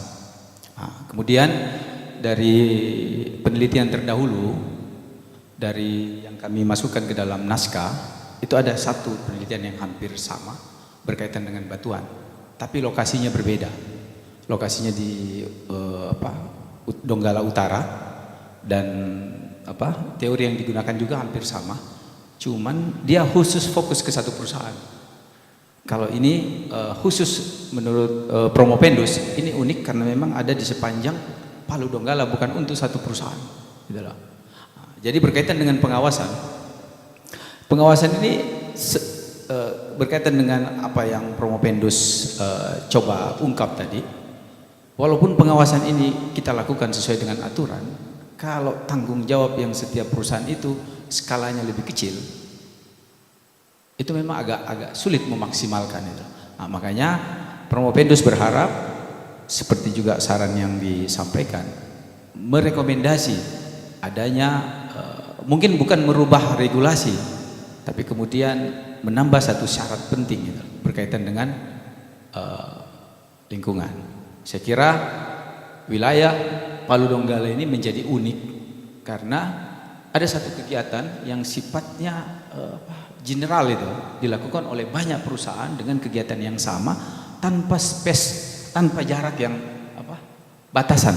Ya, saya kira itu keunikannya, Pak Dokter. Terima kasih. Pak Dr. Sastrio. Selanjutnya saya persilakan kepada Bapak Profesor Dr. Selamat Riyadi, MSI. Silakan, Prof. Baik, terima kasih pimpinan sidang. Assalamualaikum warahmatullahi wabarakatuh. Yang saya hormati penguji eksternal Prof. Akmal Ibrahim. Kita tahu persis bahwa beliau guru besar senior di FISIP Universitas Hasanuddin, dan beliau selaku ketua Prodi S3 Administrasi Publik. Dan beliau juga banyak aktivitas di luar, namun demikian beliau sempat hadir pada kesempatan ini ya. Dan oleh karena itu saya kira atas nama pimpinan Pasca menyampaikan terima kasih kepada Prof. Akmal ya. Yang saya hormati Ibu Sekprop yang sempat hadir dan juga sebagai mahasiswa ya, masih status mahasiswa ya, dan beberapa kadis ya, kepala dinas yang sempat hadir. Promopindaes yang saya banggakan ya, yang pertama saya kira patut memang kita beri apresiasi ya terhadap perjalanan akademik yang telah dilalui oleh Promopindaes ya. Kita tahu persis bahwa dalam perjalanan akademiknya Promopindaes ini banyak mendapatkan berbagai cobaan ya. kita ketahui bahwa almarhum, almarhumah dan anak-anak tercinta juga itu sempat kembali ke haribaan Tuhan Yang Maha Esa ketika gempa bumi menggoncang kota Palu pada tahun 2018 ya. Dan mudah-mudahan almarhum dan almarhumah itu ya sempat mendapatkan tempat yang terbaik di sisinya. Amin ya. Saya kira saya tidak mengajukan berbagai pertanyaan ya, tetapi saya hanya memberikan penguatan terhadap respon dari Promovendus terkait dengan pertanyaan-pertanyaan yang disampaikan tadi oleh tim penguji. Yang pertama soal penetapan teori utama Bridgman itu ya. Kita tahu persis bahwa kalau kita ingin memotret atau mencermati soal teori-teori evaluasi kebijakan, memang ada beberapa teori-teori yang memang yang menjadi realistis untuk dijadikan rujukan. Antara lain misalnya teorinya William Dunn ya, lalu teori yang dikemukakan oleh Charles Weiss itu yang banyak mengupas soal teori-teori evaluasi kebijakan. Nah, oleh karena itu penting nantinya dalam penguatan disertasi ini diberikan semacam argumentasi akademik apa yang menjadi pertimbangan-pertimbangan yang bersifat ilmiah yang menyebabkan Promovendus menetapkan teorinya Bridgman ini ya. Ya, karena ini kan riset ya, hasil-hasil kajian ilmiahnya yang harus lebih mengemuka di sini ya.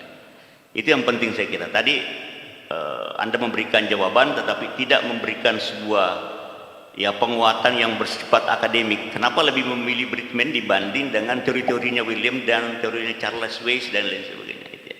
Jadi perlu lebih diulas nantinya di penguatannya. Ya, itu yang pertama. Yang kedua soal novelty ya. Ini sering dalam diskusi-diskusi saya katakan bahwa sebuah disertasi salah satu persyaratan utamanya harus melahirkan sebuah kebaharuan memang. Nah, oleh karena itu ya, saya juga setuju bahwa Promovendus menetapkan sebuah novelty adalah komitmen moral atau aspek moral ya.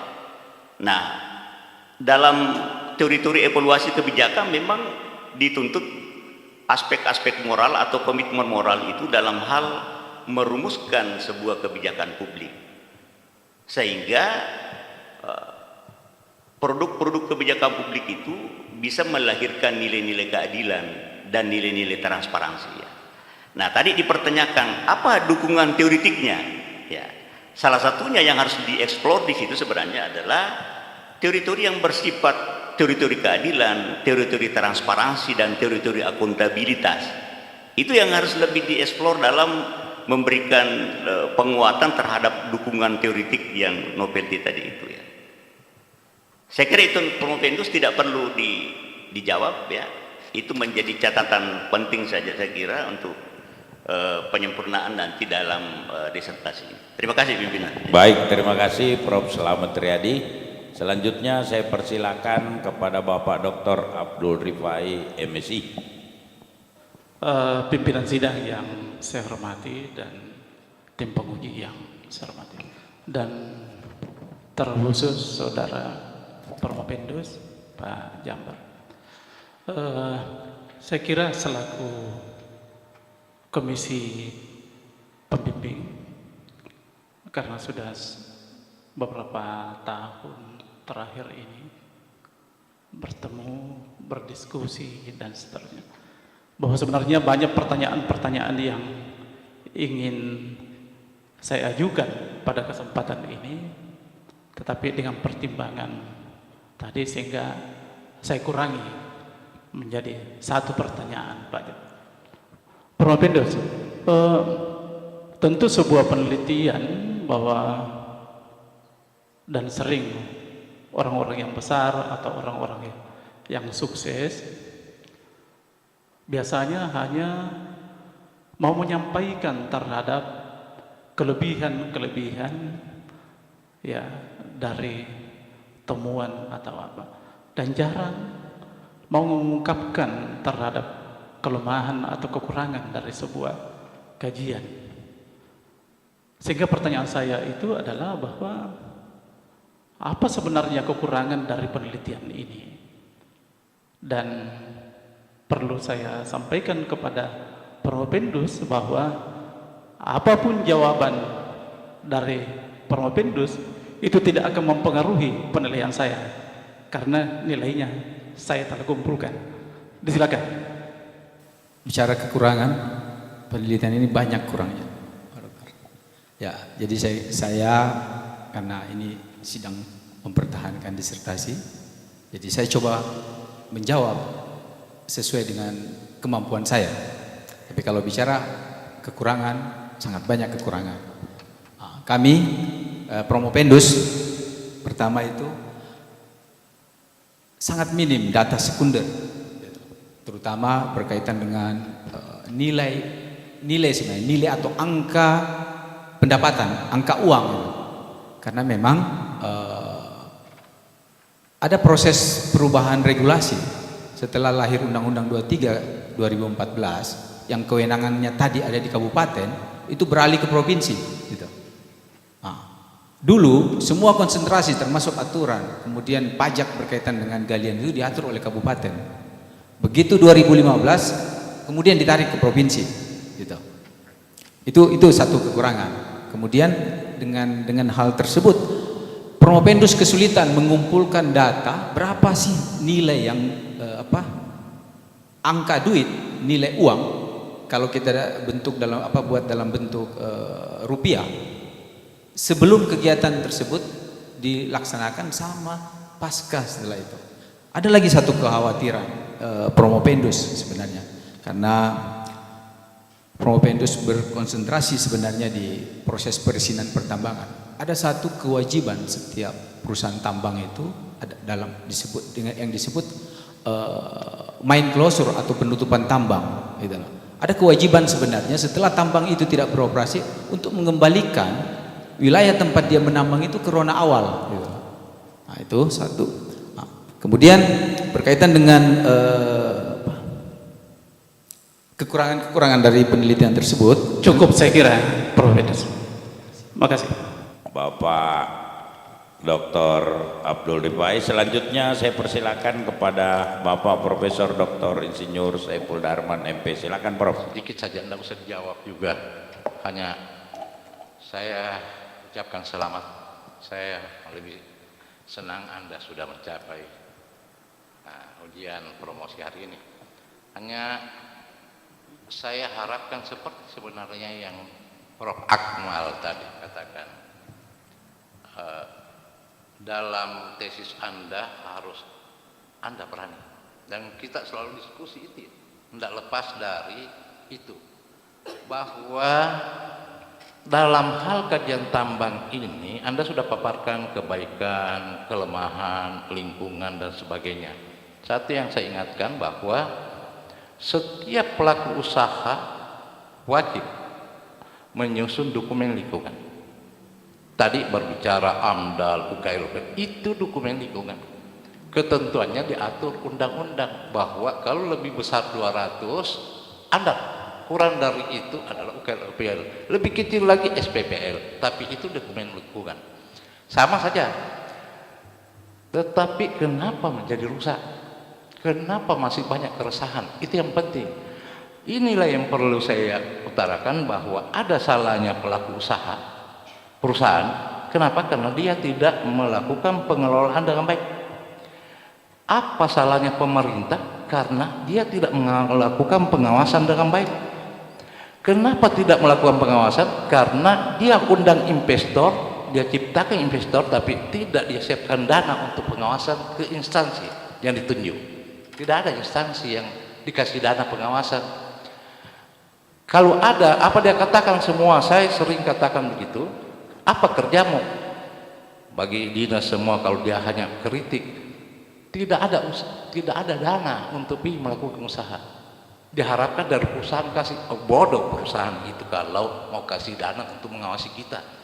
Jadi satu harus sarankan itu, bahwa ada dana pengawasan karena setiap instansi, saya pelaku pembuat AMDAL itu setiap instansi ada semua di situ untuk mengawasi berkali-kali itu setiap 3 bulan. Kalau ada dana pasti turun, kalau tidak ada dana bagaimana mau diisi bensin itu kan begitu ya. Itu. Yang kedua, salah kedua adalah KLHS. Anda berbicara 100, AMDAL itu sanggupnya 1 tapak. Kalau mau berbicara luas seperti yang Anda teliti ini, KLHS, tanya itu daerah, karena yang buat KLHS bukan perusahaan, Pemda, pemerintah setempat. Apakah dia sudah buat itu?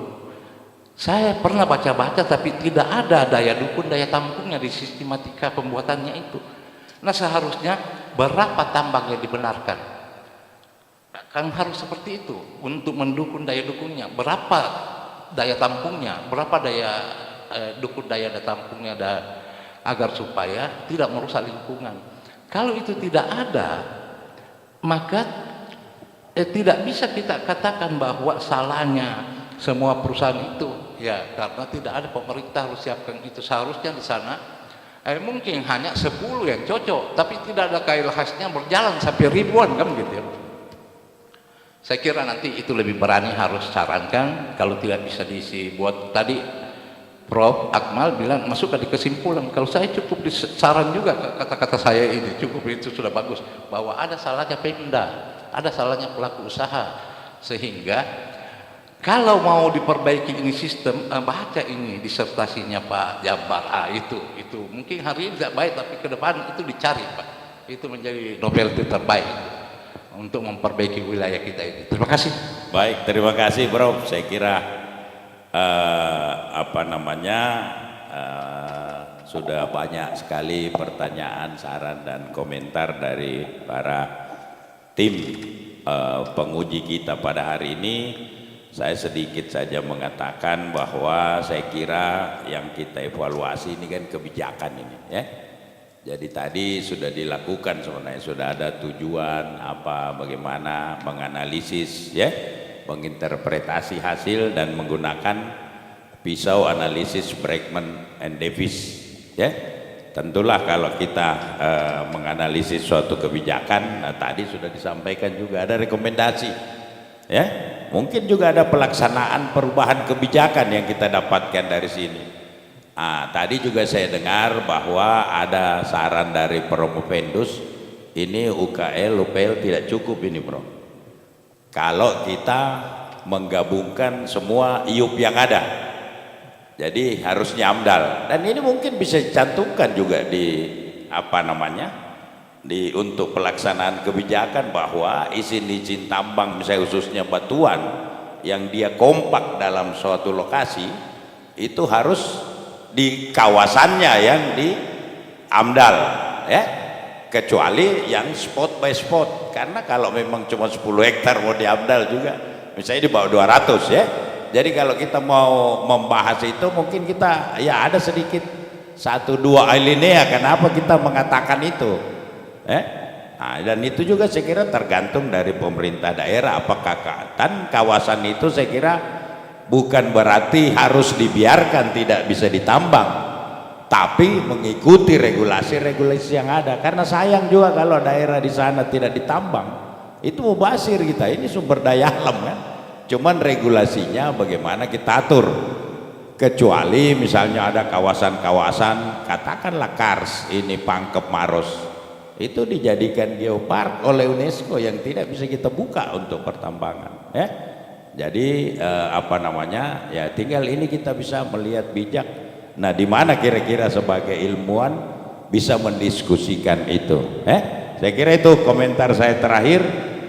Saya ucapkan terima kasih kepada tim penguji dan saya melihat bahwa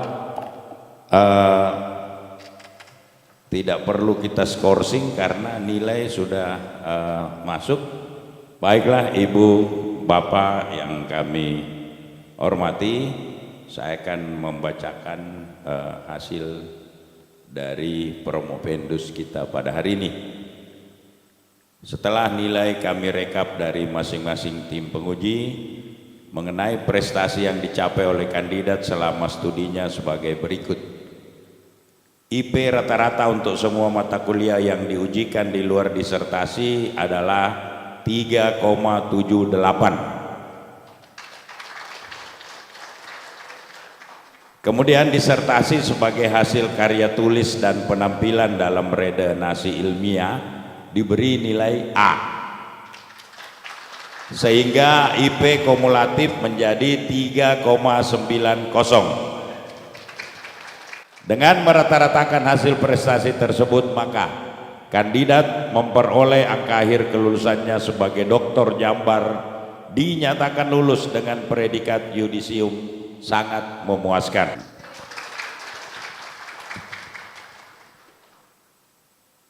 Prompendus tidak dengar lagi bahasa.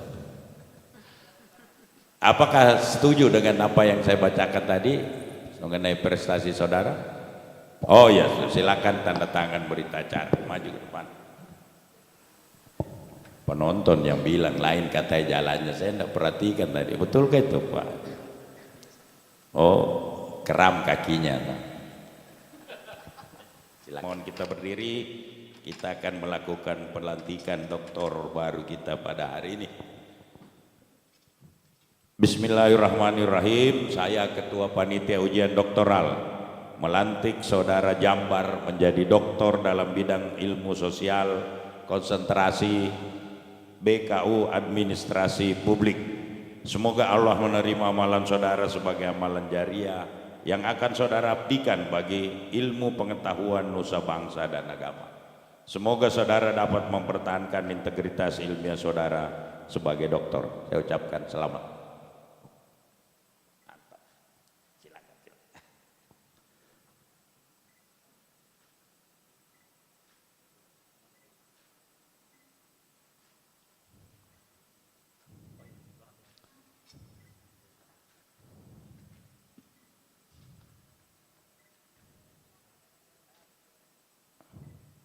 Ya, silakan kembali ke tempat, silakan duduk Bapak Ibu yang kami muliakan. Hari ini kita mempunyai doktor baru lagi, jadi Pak Doktor Jambar ini sudah bisa menuliskan namanya di depan namanya DR, dan kita juga sudah bisa panggil Pak Doktor karena sudah di yudisium. Terakhir saya mempersilahkan kepada Bapak Dr. Jambar untuk menyampaikan ucapan terima kasih. Silakan. Bismillahirrahmanirrahim. Assalamualaikum warahmatullahi wabarakatuh.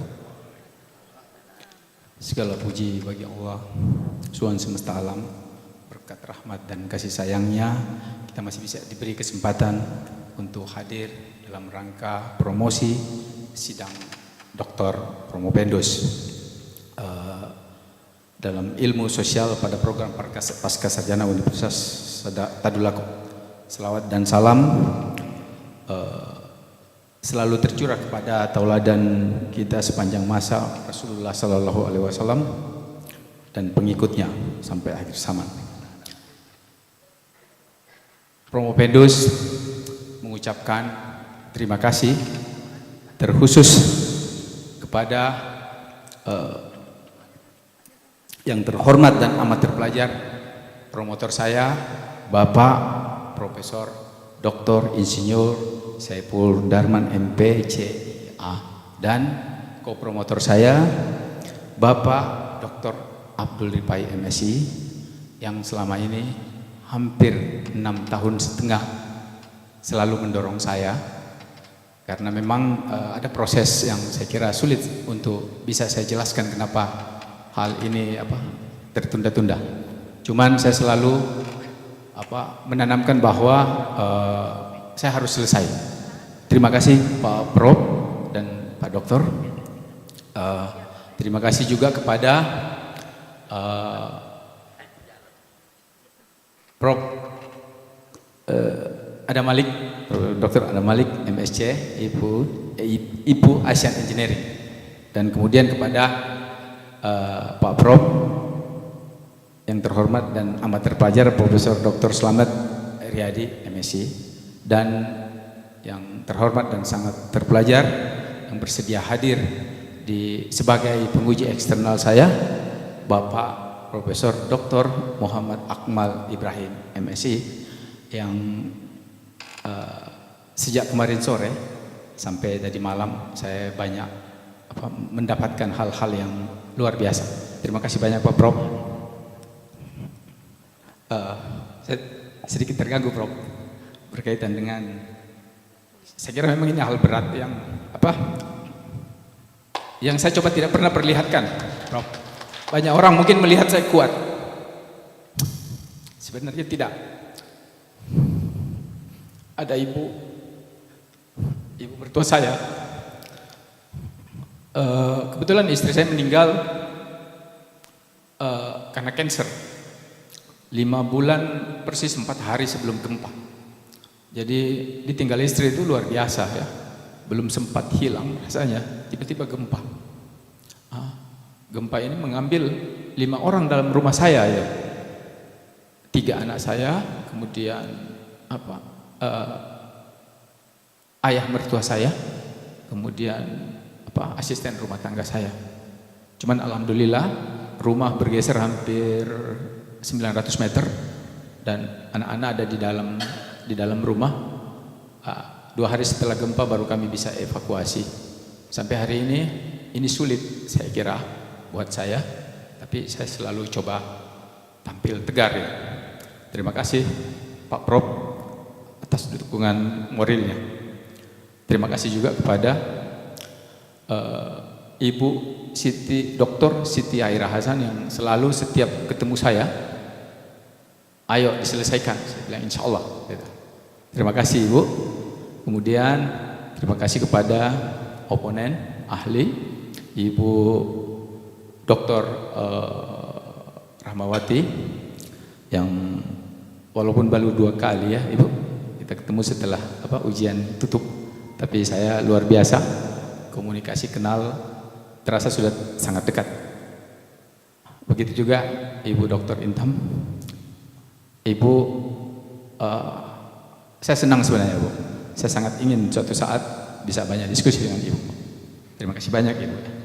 Kemudian Pak Dokter semoga cepat jadi profesor.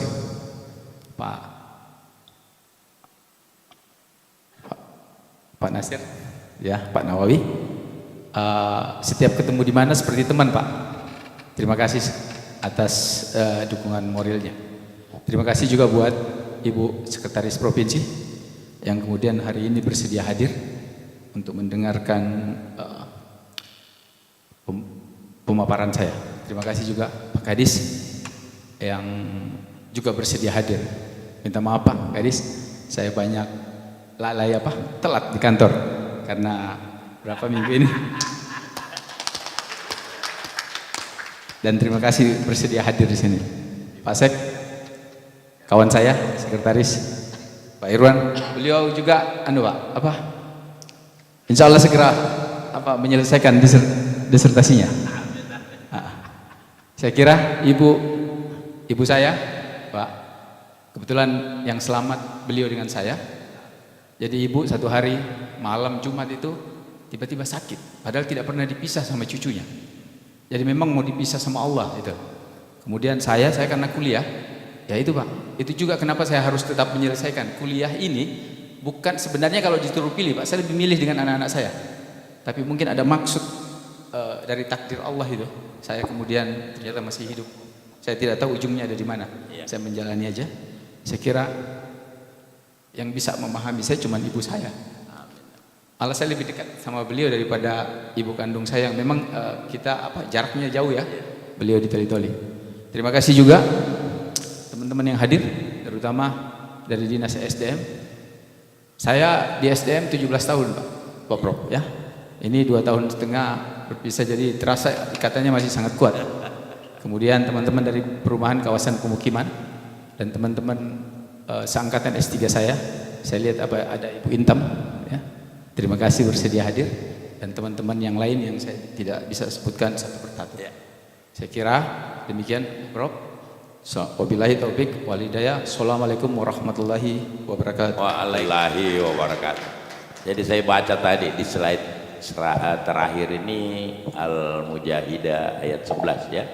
Jadi kalau ini Al-Quran saya kira pasti, karena ini janji Allah kepada hambanya. Ya, mudah-mudahan ini jadi penyemangat untuk terus kita meningkatkan ilmu yang kita miliki. Demikian dengan mengucapkan alhamdulillahirabbil-alamin, sidang ujian terbuka promosi doktor dengan ini saya nyatakan ditutup. Assalamualaikum warahmatullahi wabarakatuh.